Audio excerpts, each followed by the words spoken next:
Hello, everyone, and welcome to the channel. Today we have with us my brother. Please tell us something about yourself. Hello everyone, this is Brendan from Hyderabad, India. So it's really great to be here. I just hope you all are doing well.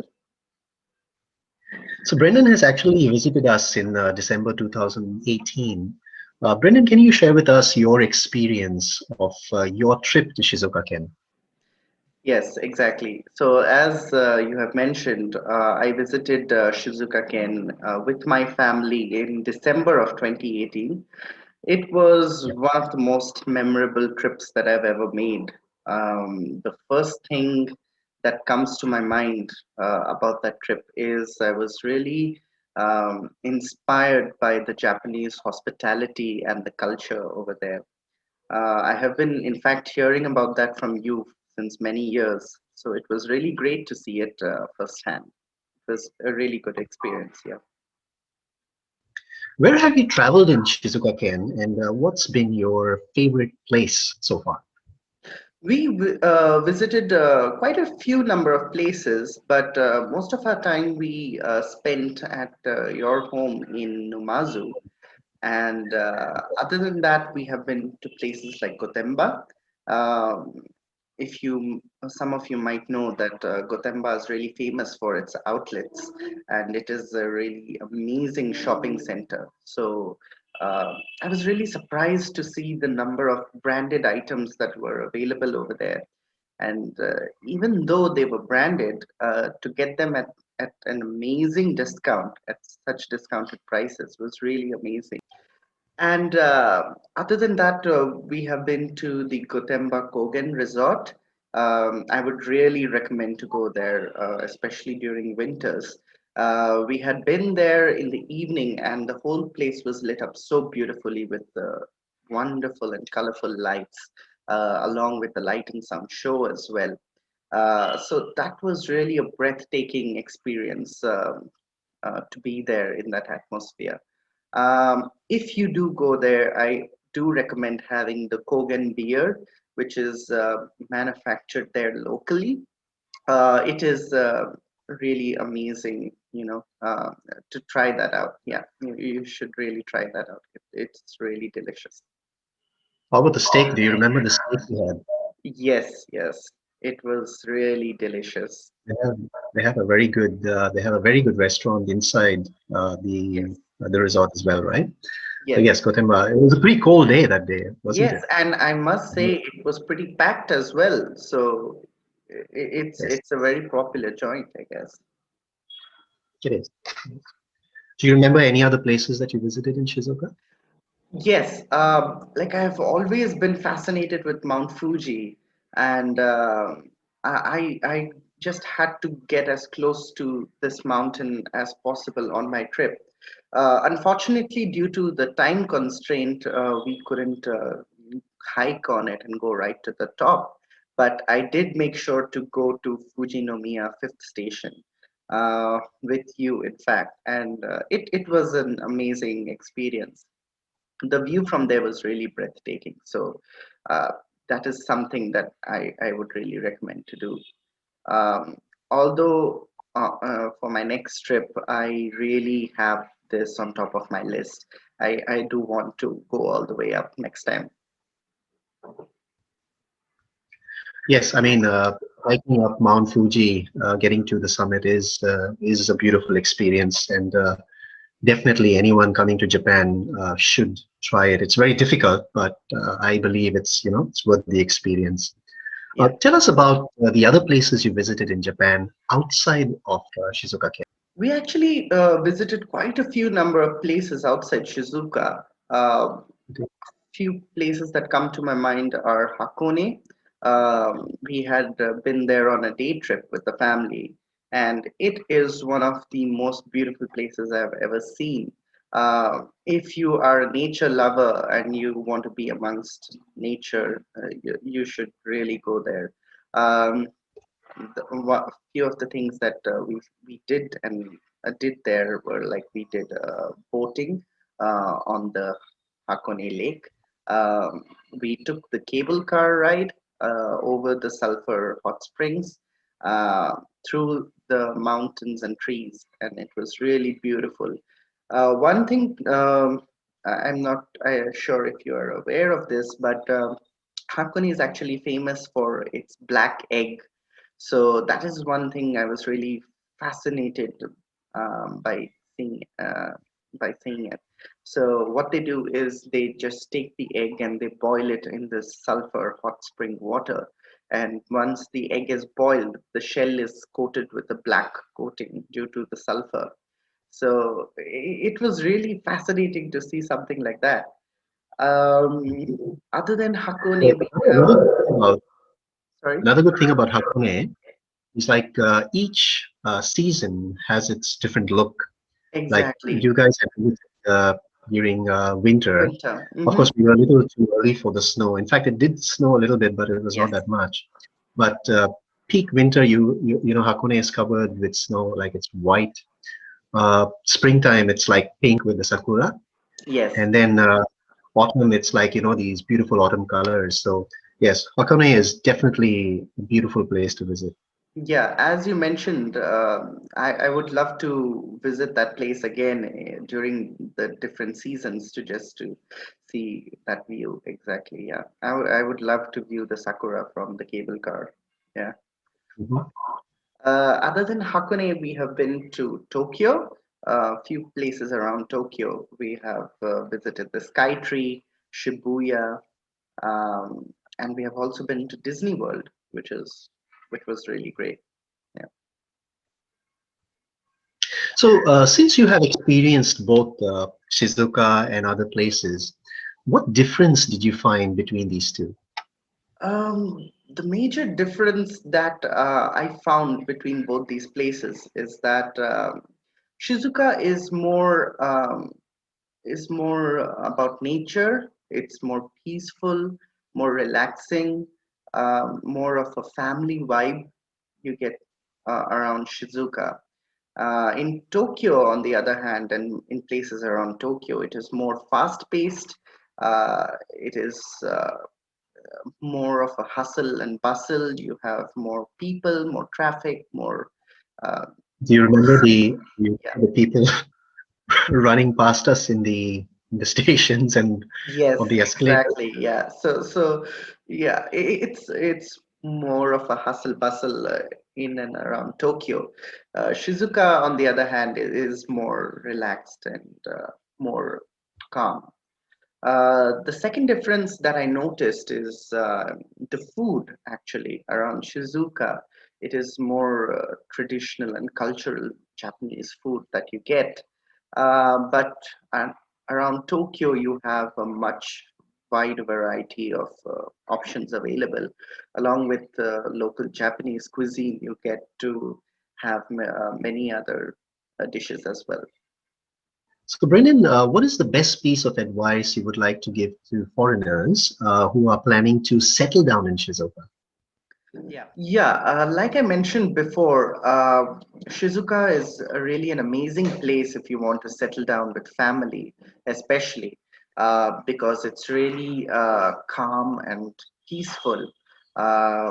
It's really surrounded by nature. So it's a really ideal location to settle down, as per my perspective. And if you do want a fun, fast-paced weekend, Tokyo is just a few hours away, so you can just pop in and pop out back to Shizuoka again.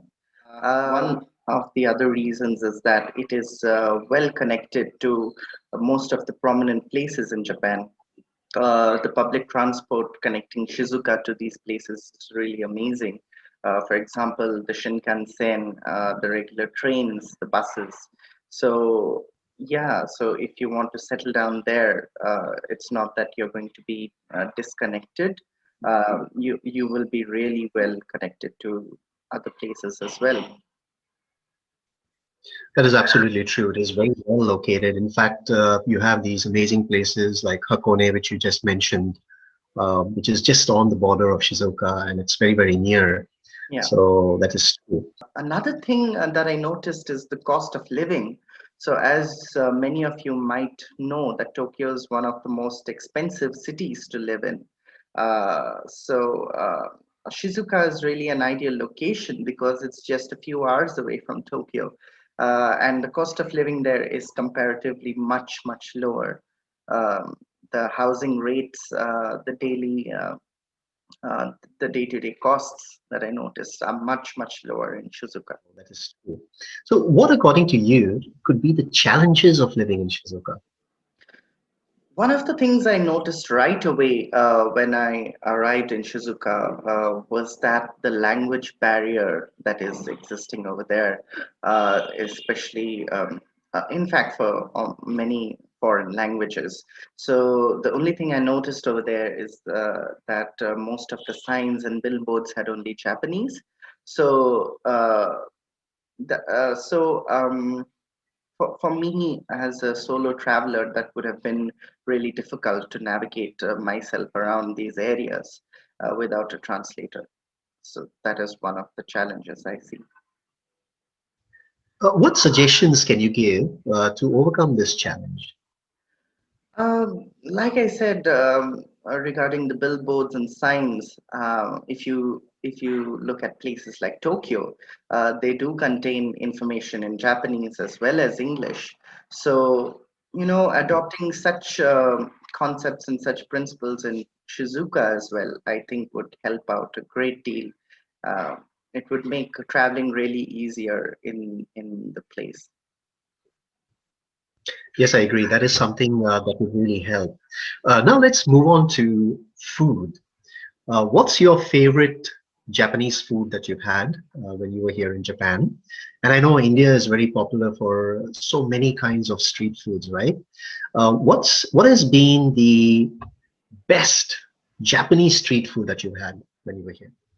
Yeah, food part, that was really a big concern for me actually before coming on this trip. I really had a very stereotypical misconception about food. So all I heard about Japanese food before my trip was only sushi and raw fish, and I was like me being used to Indian cuisine for so many years. I was really concerned about how I would adjust with such a cuisine. But from the day that I landed itself, I was really shocked to see the wide variety of dishes available at the airport itself. And I do recall having a really amazing meal after the long 8-hour flight. Uh, yeah, from that day onwards on the trip, food has been a really important part of the day. And I have tried many Japanese dishes, which were really delicious. Few to mention are the Japanese ramen, which I have been hearing about from you, and it was really amazing to have a taste of it in real Understand. life. Yeah. Other than that, I really enjoyed the karage, which is a Japanese version of a fried chicken. So that was really delicious. And coming to your question of my favorite street food, that would have to be the yakitori, which is chicken barbecue that is available there. It was really mouth-watering. Yakitori is great. It's very Yeah. Did you participate in any local festivals or activities? Unfortunately, I didn't get to participate in as many activities as I would have loved to, um, because of the season that I visited Japan in, which is winter. And as I recall correctly, most of the activities and festivals are during the springtime or summer. But I was there in Numazu during the New Year's, and the Japanese New Year, in fact. And I did see a procession being carried out by the old and the young of the city, and taking part in the New Year celebrations. So that was really amazing to watch. True, true. What kind of activities or festivals do you wish to participate in the future? if Uh, whenever you get a chance or an opportunity to come back or visit Japan, are there any special festivals or activities that you would like to participate in? Yes, like I mentioned, I would like to return next time during the springtime or summer. I would love to visit Japan during Sakura season. Uh, I really heard uh, some good opinions and reviews about it, and I really want to experience it firsthand. Uh, and another thing that I'm looking forward to is the summer festivals, the local summer festivals. I'm looking forward to watching the firework displays during those festivals and to take part in the local dances. So that's something I'm really looking forward to. Thank you very much, Brendan, for this wonderful interview that you've given us. And thank you, everyone, for watching this video. I hope you all enjoyed it as we enjoyed, uh, you know, making this video. So until the Thank next one, thank you Thanks, very much. Bevis. Thank you for having me, and thank you, everyone. Yeah, it was really amazing. See ya. Bye-bye. Take care. Bye bye.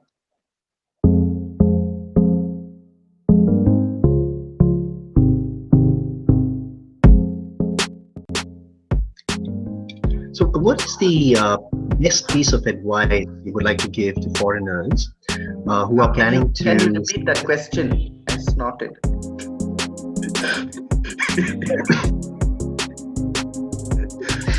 I have a Okay, cold. what?